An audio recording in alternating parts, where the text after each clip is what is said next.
Alright, hello, and welcome to an quite exciting, I'd say, update to the Armor Stacker character I posted a video of a few days ago.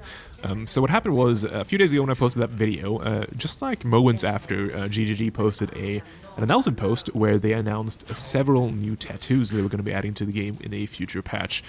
One of those tattoos was a tattoo that allowed you to change any keystone into a random other one. Now this got my brain spinning. You might think that I might use that in order to move iron reflexes closer, or like get some other like lazy shade or something like that to get better dot mitigation. But my first thought, and the thought that sort of got caught in my mind, was that holy shit, we can now go CI. So since then I've been working on both a POB and all the gear to swap over to CI, and now when the tattoo is finally out, we have actually done it. This character is fully CI now, and there's a bunch of other changes to it as well, and I'm going to go over them all here, and I think the character is like a lot more powerful than it was before. Also has more currency sunk into it, since I've been consistently upgrading it. But yeah, I think the character is at a really good state right now, and I want to show you exactly what I've done. Alright, so here is our character. You can see I have a pretty decently sized ES pool, and we are indeed CI. You can see I use it on this keystone right here. This is blood magic, obviously something we would never take otherwise, so it's a pretty free swap there. If you don't know how the tattoos work, you basically just like, it's just a random tattoo and you just spam them on the keystone until you get what you want. It's just randomize it once per tattoo, and yeah, it can get quite expensive because it's just fully random. You can even get the same keystones you already have, so yeah, it can be quite painful, but eventually you get there, and eventually I did indeed get there, so we have CI now. Which of course originally is over here, which would have been very difficult to pass to for us normally on the tree. It would have been possible, and there have been characters running similar builds to mine that have gone CI, but what I had to do it would be probably drop this entire elegant huber setup, which I didn't want to do. But yeah, we're CI, so when I was looking at the character, and my old character, and trying to put CI into it, the first thing that struck me was, we have basically no ES, right? So the old character used, the only ES bases were the chest piece, which has a little bit of ES on it, because it's a graphics mill and it has all three, and then the boots, which has another tiny little bit of ES on it. So we basically have no base ES from any of our gear, so that makes it very difficult to scale. Also, we were using Supreme Ostentation, which meant we had no int, so we didn't get the bonus % energy shield that int would give us. So because of this, if you just put CI on the old character that I posted a video of, you have like sub 2k ES. It's like no ES basically, which that would have been pretty painful. Would have been still fun. You've still been actually very tanky to hits, but like elemental dots and stuff would have been very painful. So I've wanted to improve that. So I've done multiple different things in order to remedy that. So first of all, I dropped Supreme Ostentation. I know it sucks. I really like that node. I also replaced my elegant hubris because I needed funds for a crafting project, which I'll go over here in a few seconds. But yeah, so I dropped Supreme Ostentation, which means that we are now again getting benefit from int, and well, the other stats as well. So what I then did was I slowly have been swapping over my small cluster jewels into small cluster jewels with int on them, or all the attributes on them. So before, these were all fire chaos res because we had to get chaos res capped, and this was an easy way of doing it. But now I just basically swapped the chaos res for int or all attributes. You can see all attributes on this one, all attributes on that one, int dex on that one, all the attributes. And this one I believe has int on it, yeah, so int dex. You get the point here. So that helped our ES quite a bit. As for the other stats, we need a bit of dex and we need a bit of strength. For strength, I ended up just dropping a few tattoos. It's not that many, I only had to drop 4, so it's these 4 points here, but that's not too big of a deal. And then I recrafted this chest, my chest, so that my suffixes have some stats on them. So I have tier 2 dex and tier 2 int on here, which helps a lot. Obviously, dex helps fix our stats, and then the int is a bit more bonus ES. So that's quite nice. So when I was doing this and fixing the POB for this CI character, it caused a whole daisy chain reaction, sort of, because I realized that we need an ES base in order to basically make CI worthwhile, because we need something to scale all our percentage with. So what that made me realize is we need to swap off of Heatshiver, because Heatshiver is obviously a pure evasion base, doesn't give us any ES, and you can get a lot of ES from a helmet slot. Now the plan was always to swap off of Heatshiver in the endgame, because you can get a lot from a rare synth helmet in the endgame, and Heatshiver is more of a cheap option. However, I will say Heatshiver is very, very cost efficient. Like, this is a super high-end version of the build that I'm doing right now. You would get more damage out of this build if you just did the current config, but then use Call the Brotherhoods and Heatshivers. But again, you'd have a lower ES and stuff like that, but it would be more damage because of how powerful Heatshiver is. But I think only slightly. It's not that big of a difference to my current config. But yeah, Heatshiver is very good, don't get me wrong. But yes, I wanted to go full ES for the helmet, which meant we have to reconfigure a bunch of stuff. So first of all, let's go over the helmet. So this is what I sunk all my currency into over the weekend. So I sold my old helmet, my old gloves, my old rings, and if you've been looking at my profile, you might have seen that I was doing a bunch of wacky shit with my tree and had a bunch of temporary weird items on. This was because I sold all those items off and just needed to use something to have a functional character temporarily. But yeah, I used all those funds to craft this helmet. So yeah, this is quite the helmet. If you've followed the channel, you know I crafted one of these back in Sanctum League. This is sort of the classic ESR stacker helmet, where you just get it +2 strength, int, and AoE and aura gems, and then you craft on some ES to finish it all off, and you have a really juicy synth base like this. So this gives, I believe it's like, yeah, it's 6 level solar auras in this helmet, and also gives you 15 aura effect and has a bunch of ES for us to scale. So very, very good helmet. Very happy with it. Yeah, I didn't make a video of this because it's the exact same crafting method that I used in Sanctum League. So if you want to know how this is made, just go watch that video. I'll put a link to it in both the description and in the little button thing in the top right of this video, if I figure out how to do that. But yeah, so I made this helmet. Very nice, very cool. So this gives us something to scale with all our ES % from int and tree.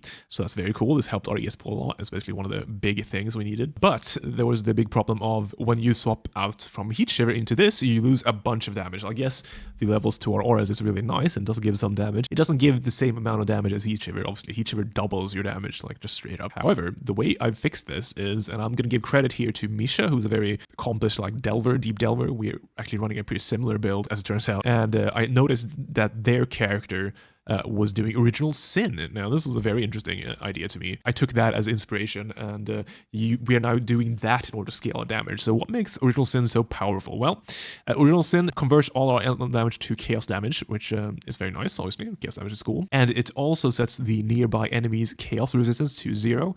We never had much minus res on this build before. We only had elemental weakness off of the gloves, which obviously isn't a very powerful source of that. So we were, I think, very rarely setting enemies' resistances to 0 back when we were elemental, so this is very strong on its own. But also importantly, Original Sin lets us use this Balance of Terror in order to get Wither on hits. So Balance of Terror gives you a bunch of different buffs if you've cast a certain curse in the past 10 seconds. So if you get it with Despair, now Despair is a curse that basically functions like elemental weakness but for chaos damage. It gives the cursed enemies -2 chaos res. This doesn't actually do anything on its own as a curse for Original Sin, because while this lowers their chaos res, Original Sin then overrides that by setting all their chaos res to 0. So functionally, it doesn't actually do anything as a curse, but we're using it as a buff button in order to activate the Wither on hits from Balance of Terror. Now, Wither is a very strong source of increased damage on the enemy that stacks up to 15 times. I believe each stack is 6% increased chaos damage, and each stack lasts for 2 seconds. So if we can get this up to 15, which we can right now, because we have very high attack speed. If you just see here, it's very fast, and it's even faster when we actually get to hit enemies and stuff. It's very easy to max out on those 15 stacks.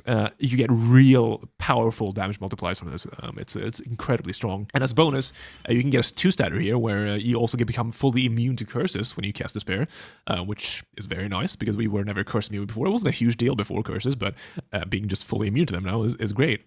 So yeah, we basically now you're just using Despair as a buff button. We press this once every 10 seconds in order to get both these effects.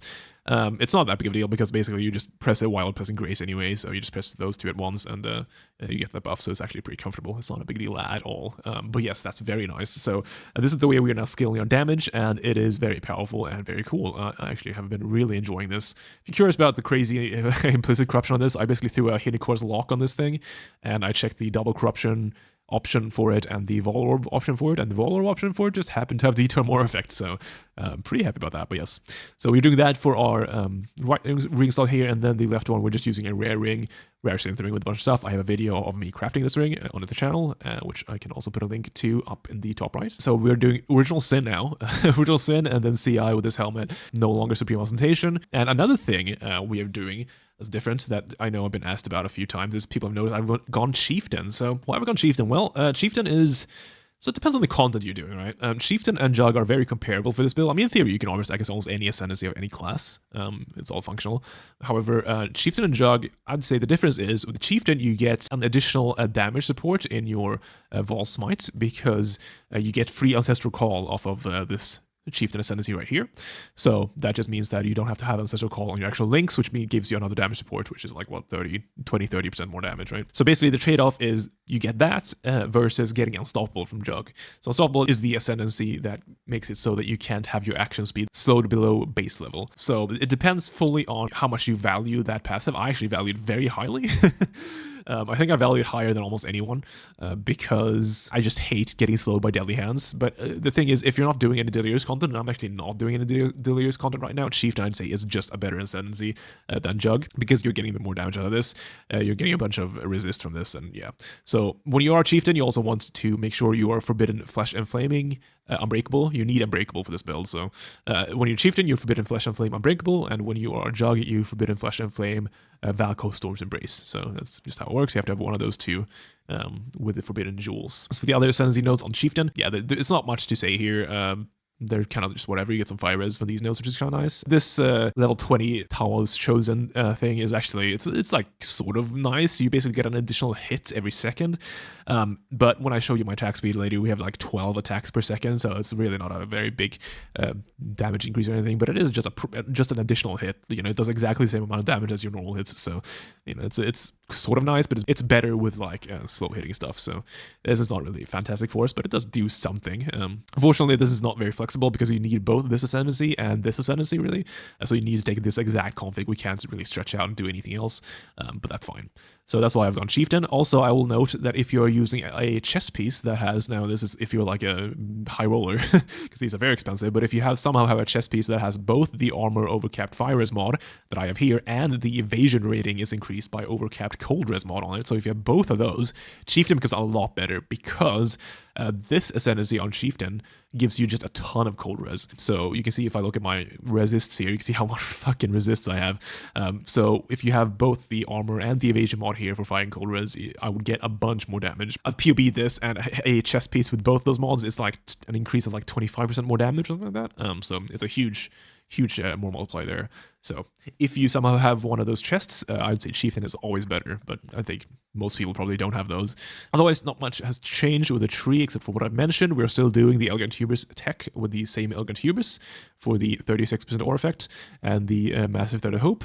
And yeah, otherwise I just spec'd out some life nodes down here. And I had to unspec from some of the nodes here because we needed the points for the additional jewel socket required to use Balance of Terror. As for the passive tree in the future, when I eventually upgrade these voices into one passives, we'll get 3 points. And then what I'll do then is I will drop this one passive here, and then I will go and take these ES nodes. So you get this, and then you get the mastery to increase your helmet's ES by 100%. This is a huge chunk of ES you get. I believe I go from 3.6k to 4.3. Very juiced. So I'm excited about that. But obviously I'm going to have to farm a currency for the voices, which will take a while. But yeah, still running the Impossible Skip, but I did drop the second curse because we're only using one curse. And on the topic, we have done some gem changes because obviously we have a new config of the build here. We're doing different things with the gems. So first of all, we're using Despair obviously, so I had to fit that in somewhere. Now I needed to reduce the cost of Despair because I just didn't. I mean, if we don't have it linked to anything, it costs like 20 mana, I think, and I have 21 unreserved right now. So that's fine, but it's kind of uncomfortable to use when it costs that much mana because our Grace right now costs 17. And ideally, the way you want to play this, or the comfortable way of playing this, is to just like whenever you press Grace, also cast the Curse, so you get both the buff, because they're both kind of 10-ish second durations, right? So you can just do them both at once. This doesn't really work if they're both might cost as much mana as I have unreserved, because you have to wait for it to regen like a fraction of a second or whatever, which doesn't sound like a big deal, but it kind of, you can feel it in gameplay. So I just needed it linked to Inspiration somehow. And since I already had Inspiration in my boots to support the Grace, we just slotted the Despair into this set of links, and that makes us have a free Inspiration link to it. So that makes it very basically free. It costs 1 mana now. That's very cool. Since we are not basically double cursing anymore, and since Despair isn't actually there to be a curse, it's just a buff button, we are running another curse. So I have decided to run Mark on Hit with Poacher's Mark. Poacher's Mark gives you a little bit of mana on hit, but doesn't really matter. Life on hit obviously doesn't do anything because we are now ES based. But importantly, it just gives you Frenzy Charge on hit. Cursed enemies have 12% chance to grant a Frenzy Charge when hits. This is from the equality of a regular Poacher's Mark. None of the other stats really do anything because of our build. It gives you a little tiny inch of damage, but There's a, you know, obviously it barely does anything, which is why I've kept it at level 1 in order to minimize its mana cost. But yeah, we basically just have it in order to get frenzy charges. So with this, we have free frenzy charges on single target, which is really nice. So we're running that here, and then we move Defiance Banner from the boot slot into the weapon. You had it in the boot slot before because it gave levels to Defiance Banner, which gave you more damage. However, it also increased the reservation of Defiance Banner having it in the boots. So we freed up a little bit of mana. I lost a little bit of damage not having it in the boots, but that's fine. I dropped Hatred for Anger. Anger just gives you more damage when you're doing Original Sin stuff because it adds a bunch of additional damage. Hatred would still be good, but Anger is just better, so I just swapped those. So that's pretty good. Otherwise, we're running pretty much the same. Yeah, obviously we no longer have elemental weakness on hit with the gloves. I just changed that to a +3 pair, which is kind of nice because the +1 level of socketed gems applies to the Enlighten here, which makes it level 5, which gives us a bit more mana. And now if you look at the weapons, I swapped the weapons around a little bit. So we are now running Resolute Technique. So a thing about running Chieftain instead of Juggernaut is that you don't get the additional accuracy from the Juggernaut Ascendancy. To be fair, we weren't getting too much accuracy from that anyway, but it's a bit more difficult getting accuracy capped, so I decided to just go RT on this character. So RT makes it so that you can never miss, but you also can never crit. So we're just knock on crit, which was always a fine option for us, and we don't need any accuracy anymore, so that's quite nice. This means that I can change my enchants on the weapon, so here I changed it to attack speed per quality instead of accuracy. Also getting 45 from this weapon. With our new, we have a way higher attack speed than we did before, so yeah, this 30% chance of 45 basically means we have 45 permanently as long as we're hitting something, which is very cool. Otherwise, the Smite links have changed a little bit. I'm now using Divergent Multistrike. It's just the best 6th damage gem, basically. Awakened Multistrike would theoretically be a little bit more damage than Divergent Multistrike. I just hate the feeling of Awakened Multistrike. You kind of feel like you're stun locked a bit. So I just decided to go with Divergent Multistrike. There's not a huge amount of damage differential actually between them. It's like a few percent. It's really not a big deal. So I just ended up going with this, and I'm quite happy with it. It actually feels really good. Yeah, I don't feel stun locked at all with this, so pretty happy with that. We also swapped in Awakened Void Manip. Again, it just, since we're now doing chaos damage, this just became a really powerful gem to use. So that is something we're doing now, and we swapped this for Trinity because obviously we're not triggering Trinity anymore since we are literally just doing chaos damage. Okay, so I think it's time to jump over to POB. All right, so here is the POB of the current character. Now you can see that we are doing a lot more hit DPS. This is basically double the hit DPS as we did before. It's not like Original Sin caused us to do this much more damage. It's more that the gear is just improved in general. Like if I was doing the setup with Heatshiver instead, I think this number would be very similar. It might be a bit higher even with Heatshiver. So it's not like an Original Sin is like super OP and makes this damage this high. It's just that the gear in general has gotten improved. So yeah, just keep that in mind. But yes, we're doing a lot more damage now. This is of course assuming, I am currently assuming 15 wither stacks. The thing is we are attacking 13 times a second, and this is without any sort of cheatery. You know, we are not using Vol Haste. This is just normal haste. So yeah, 13 times a second, just average. This is also assuming frenzy charges, but we both have frenzy charges on hits from the Poacher's Mark, and we have frenzy charge on kill from our ring. So it's quite, we're basically always at max frenzy charges. But yeah, we have 13 attacks per second. So as long as we've hit an enemy for a full second and it's still alive, we have 50 stacks. So it's fine. Well, a little bit more than a second. You know what I mean. That's the damage. It's yeah, I've been very happy with it. You saw from the clips in the beginning, we're doing a lot of damage right now, and it feels really good. So you might look at these hit pool numbers and think they're kind of like a bit of a step down. This is still very good, obviously. This is very tanky to hit damage, but you might think they're a bit of a step down from the last character because they're lower, which is fair. However, and I figured this would be a funnier way of presenting this, this is actually without Molten Shell toggled. So if I go in here and toggle Molten Shell, you can see how fucking juiced this character is now, EHP-wise, because we are fully chaos damage immune, and yeah, we just have insane mitigation. We have 4.4 million armor now, and it's yeah, this character is extremely tanky right now. There's not a lot to hurt it because a big weakness this character had was to chaos damage, and specifically chaos damage over time previously, but now also we are fully immune to that, so that's no longer a problem. The only problem now is like certain elemental dots that are not ignite, because obviously we are ailment immune from pure elements. And these are very rare. There are some, mostly you can go mana siphoners. Those have lightning dots. There, some of the bosses have dots, like Shaper and stuff have, I believe, cold dots on them. Elder has some, I think. But like, yeah, even those I've not had problems with. You saw some clips of those in the beginning, and yeah, you can just tank everything. It's quite the character right now. Definitely the most powerful character I think I've ever done. This is definitely high for me, and we're still very fast because of Berserk, and yeah, I've been very happy with this character so far. It's been a lot of fun. So you can see all this. I'll put this POB in the description as well. Yeah, I'm very happy with this. Now, I'm going to give some disclaimers here. I believe the CI version is like the very, very high end of this build. I probably wouldn't go CI unless you have like a lot of currency. You don't need this Giga Mirror Tier helmet to go CI. You can do like a +2 aura, mana reservation, you know, +2 AoE helmet, which is like you can just self-craft that and do Eldritch stuff for it, and that's fine, you could do that. But the problem with going CI is you probably want the int from all these clusters, and then you want to probably drop Supreme Ostentation. This makes it a lot, like you need very specific clusters in order to get a decent DS pool, so it's quite expensive in order to get that going, and also obviously you need to get the keystone with the tattoo. Now, I don't have the spec currently in the POB because the tattoos haven't been added to change the keystones. So if I spec this, it thinks I have dot magic, which obviously I don't. So I just added it in the config. If you're wondering why I have additional curse in the config here, that's just because otherwise I need to have despair toggled in the config in order to get wither. But if it does that, it assumes despairs on the enemy and not just that I've cast it, which means that it doesn't count poacher's mark. So this basically just makes it so the poacher's mark is counted, because obviously when we despair, we don't despair on the enemy, we despair off to the side or whatever, because we don't want it applied to the enemy, and then we let poacher's mark apply instead. So despair is never on the enemy, but poacher's mark is, so that's why that is in there. We don't actually have two curses, it's just to make it count in POB. So yeah, I would hold off to go CI if you're doing this build until you have some amount of these clusters probably, and if you have a way of fixing your dex and strength requirements.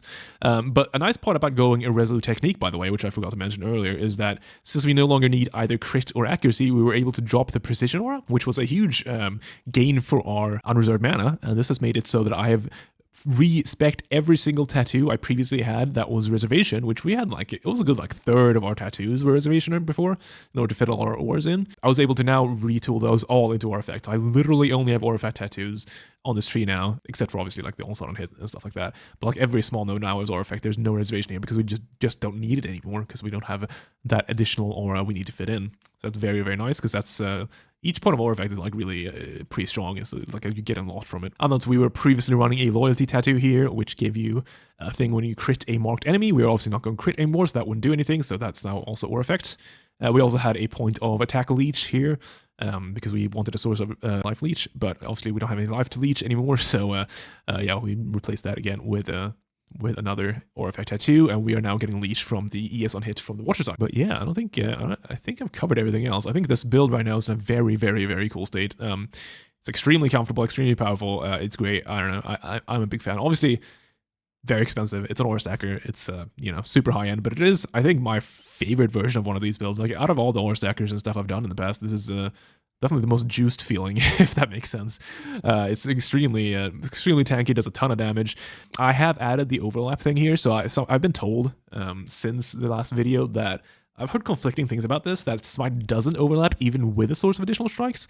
I looked into this. I haven't tested this myself yet. I might actually do some proper tests on this later on in the week. So GGG had a post back in Sanctum League when they changed the wording on Smite, where they confirmed that there was an interaction with additional strikes that made Smite able to double hits with both the AoE and the melee component. This is actually written on the Smite Gem wiki, so if you just look at that, you can see a note with it and a link to the GGG post. But they also mentioned that this was not something they were planning to change, and they haven't made any mentions of it since, and I believe that means that it hasn't been changed since. So I'm pretty sure you can still do the overlap, but maybe in the future I'll do some proper testing on it. But yeah, I guess just in case, just take the hit DPS for what it is and maybe disregard this stuff just in case the overlap doesn't work. But I think it should. It would be strange if it didn't, but yeah.